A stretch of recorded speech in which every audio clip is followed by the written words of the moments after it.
হঠাৎ ছাত্রদলের প্রোগ্রামে বক্তব্য রাখলেন বাংলাদেশ ইসলামী ছাত্র শিবিরের কেন্দ্রীয় সভাপতি জাহিদ সাহেব।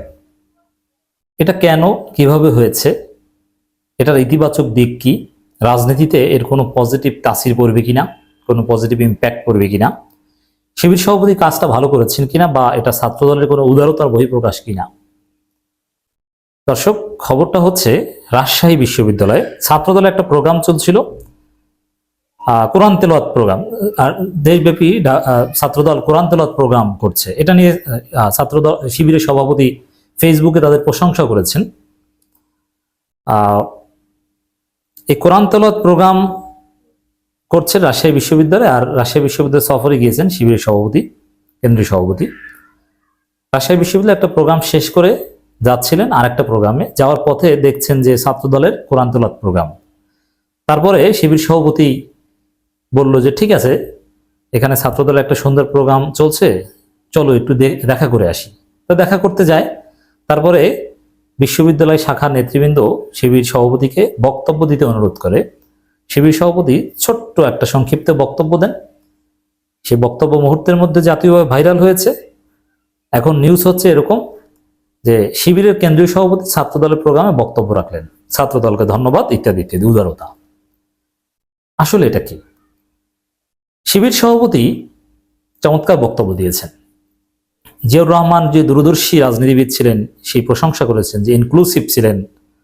৭১ পরবর্তী যে ভঙ্গুর একটা রাষ্ট্র ব্যবস্থা ছিল, সেখান থেকে জিয়াউর রহমানের দূরদর্শিতায় একটা সুন্দর বাংলাদেশ হয়েছিল। জিয়াউর রহমান নানান দিক তুলে ধরেছেন। খালেদা জিয়া যে আপোষহীন ছিল, খালেদা জিয়াকে দেশের মানুষ যে ভালোবাসে, বা জামাত শিবির যে ভালোবাসে, জিয়াউর রহমানকে যে ভালোবাসে, এটা স্পষ্ট করেছেন শিবিরের সভাপতি। বক্তব্যে বিএনপির প্রশংসা ছিল, জিয়াউর রহমানের প্রশংসা ছিল, এবং ছাত্রদলের সাথে ঐক্যবদ্ধ হয়ে কাজ করতে চায় এরকম একটা স্পৃহা ছিল। শিবির সভাপতি যেটা এক্সপেক্ট করেছেন যে ভিন্ন দল হিসাবে মতানৈক্য থাকবে, এটা বিউটি অফ ডেমোক্রেসি, কিন্তু জুলাই অভ্যুত্থানে আমরা যারা একসাথে কাজ করেছি, আমরা যারা ফেসিবাদ বিরোধী, আমরা সবাই মৌলিক জায়গায় এক থাকবো, বাংলাদেশটা আমার সবার, আমরা একটা সুন্দর বাংলাদেশ গড়ব, আমরা সবাই বাংলাদেশের নাগরিক, মানে একটা ঐক্যের ডাক দিয়েছেন। এখন এটাকে অনেকে বলছেন যে আসলেই যদি রাজনীতির এরকম সুন্দর হতো, যে এখন বিএনপি, জামাত এবং ছাত্রদল শিবির চরম বৈরী পরিস্থিতিতে আছে, একে অপরের শত্রু, সেখানে শিবির সভাপতি এরকম উদার বক্তব্য এবং ছাত্রদল সভাপতি স্পিচ দিচ্ছে, মানে ছাত্রদলের প্রোগ্রামে, এরকম যদি রাজনীতি হতো কত ভালো হতো। মনে হয় ছাত্রদলের টনক নড়েছে। বিভিন্ন জায়গায় ছাত্রদল ধরাটা খেয়েছে, যেমন শিবির উপর দায় চাপাও, এই বক্তব্য দিতে গিয়ে যে অপমানটা হয়েছে রাকিব নাসির, ওদের লজ্জা থাকলে পদত্যাগ করতো। এরপর আবার শিবিরের অর্থের উৎস জানতে যে ছাত্রদল সেক্রেটারি যে করুণ পরিণতিতে পড়েছে, মানে এটা অত্যন্ত লজ্জাজনক। শিবিরের উপকার করলে এইভাবে, বরং ছাত্রদল এখন বেকায়দায় পড়েছে, ব্যবসা খাচ্ছে, তাদের অর্থের উৎস নিয়ে ব্যাখ্যা দিতে যে কোনো ব্যাখ্যা দিতে পারছে না, এই হচ্ছে অবস্থা। এখন অনেকে বলছেন যে এরকম বেকায়দায় পড়ে আবার ঢাকা বিশ্ববিদ্যালয়ের শিবির নিয়ে বক্তব্য দিয়েছেন, যে ফরহাদ নাকি কোন নারী নির্যাতনকারীকে ছাড়িয়ে আনতে শাহবাগ থানায় গিয়েছিলেন, অথচ এটা মিথ্যা কথা। শাহবাগ থানার ওসি বলে দিয়েছে যে না, সে কোনো তদবির করতে আসেনি, বরং মব কন্ট্রোল করতে আমি ডেকেছিলাম। এর মানে এরকম হাতে নাতে রাম ধরা খেয়েছে ছাত্রদল শিবিরের কাছে, একেবারে হাতে নাতে। ছাত্রদলের লোকজন লজ্জিত যে এটা কি। এইভাবে দর্শক বিভিন্নভাবে ধরা খেয়ে ছাত্রদল একটু ভালো হয়েছে কিনা, যে না শিবিরের সাথে তো আর পারছি না, বরং একটা পিসফুল কোএক্সিস্টেন্স থাক, একটা ভালো সম্পর্ক থাক, এরকম কিনা? না, এটা মোটেও এরকম কিছু না। ছাত্রদল ভালো হয় না, ভালো হয় নাই। কুত্তার ল্যাজ ঘি দিয়ে মাছ দিয়ে সোজা হয় না। ছাত্রদলের অবস্থা হচ্ছে এরকম। ওরা যতই রাম ধরা খাক শিবিরের কাছে, ওরা ক্ষমা চাইবে না, অনুতপ্ত হবে না, ওদের আচরণ ভালো হবে না, ওরা ওই মিথ্যাচার করেই যাবে, ওদের লজ্জা নেই। এখন রাজশাহী বিশ্ববিদ্যালয়ে যেটা ঘটেছে, এটা দেখেন, এটা রাজশাহী বিশ্ববিদ্যালয়ের সময়, কারণ রাজশাহী বিশ্ববিদ্যালয় মানে শিবিরে ঘাটে।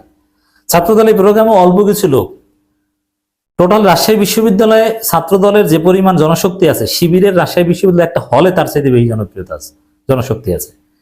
রাজশাহী বিশ্ববিদ্যালয় মানেই শিবির, তো ওখানে খুব প্রভাবশালী শিবির, সেখানে শিবির সভাপতি আসছে মানে বিশাল কিছু। শিবির কেন্দ্রীয় সভাপতি এসেছে, তো দেখা করতে এসেছে, সেখানে সৌজন্যতা দেখিয়ে একটা বক্তব্য তো দিতে দেওয়া উচিত, এটা ঘটেছে। ওটা রাকিব নাসির বা কেন্দ্রীয় ছাত্রদল জীবনে এটা দিত না, বরং ওই যে বক্তব্য দিতে দিয়েছে এই জন্য দেখবেন যে রাজশাহী বিশ্ববিদ্যালয় ছাত্রদল নেতাদের, ছাত্রদল কেন্দ্রীয় সভাপতি সেক্রেটারি রাতে ঝাড়বে যে এইসব চালাকি কোথায় পাইছো, ঠিক আছে, সালাম দিতে এসেছে হ্যান্ডশেক করে বিদায় দিয়ে দিতি, বক্তব্য দিতে দেয়া লাগিছে। এখন কি অবস্থা, মানে আমাদের ভারত রাগ হবে না? ভারত অ্যাসাইনমেন্ট দিয়েছে যে শিবির বিরোধিতা করতে হবে, এটাই তোমাদের রাজনীতি, তাহলে ক্ষমতা এনে দেব। এখন তারেক আব্বা কিংবা ফখরুল কিংবা ইকবাল হাসান টুকু এরা কি বলবে আমাদের? হ্যাঁ, শিবির সভাপতিকে বক্তব্য দিতে দিয়েছো, এরকম অনেক ঝাড়বে আমি জানি। মানে এটা ছাত্রদলের কোনো উদারতা নয়, এটা ছাত্রদল পরিস্থিতি শিকার। শিবির সভাপতি রাজশাহী বিশ্ববিদ্যালয় মানে মন্ত্রী বা এরকম কিছু, ভিসির মতো এরকম একটা ভাব, কথার কথা আর কি। তিনি এসেছেন, একটু বক্তব্য না দিতে দিলে কেমন হয়, এটা হয়েছে। কিন্তু ছাত্রদলের আচরণ বা শিবিরের প্রতি কোনো ইনসাফ প্রদর্শনের কোনো দৃষ্টিভঙ্গি এসেছে, বিষয়টা এভাবে আমি দেখছি না।